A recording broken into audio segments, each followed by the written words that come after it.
నువ్వు చేసుకున్న పుణ్యం ఏమన్నా ఉంటే, నువ్వు చెప్పిన రామనామం ఏదైనా ఉంటే అది నిన్ను రక్షించి ఖచ్చితంగా నీ తల రాయి మీద పడేటప్పుడు నీ ప్రమేయం లేకుండా నీ చెయ్యి ముందు పడి కబాల తప్పి పక్కకు పడి తల పగలవలసినటువంటిది కాలర్ బోన్ ఫ్రాక్చర్ అయి నువ్వు బయటపడాలి.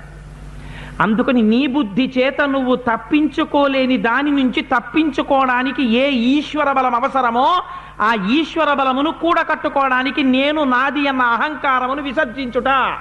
విసర్జించి తిరిగావా ఈశ్వరుడి చేత రక్షింపబడతావు. విసర్జించలేకపోయావా నా బలం అనుకున్నావా ప్రమాదమునకు లోనవుతావు. నన్నెవరు నిగ్రహించగలడనుకున్నాడు? ఇంద్రుడిచ్చిన మాలుందనుకున్నాడు, బ్రహ్మగారిచ్చిన వరం ఉందనుకున్నాడు. చాటు నుంచి కొట్టగలిగాడా? కొట్టలేకపోయాడా? కొట్టగలడు ఈశ్వరుడు. ఈ మినహాయింపు ఎక్కడికైనా వెళ్ళిపోతుంది. అందుకే నాకు 10 తలకాయలున్నాయి నన్నెవరు చంపుతారన్నాడు, మనుష్యుడై వెళ్ళి చంపాడు. నేను హిరణ్యకశిపుణ్ణి అన్నాడు, నృసింహావతారమై చంపాడు.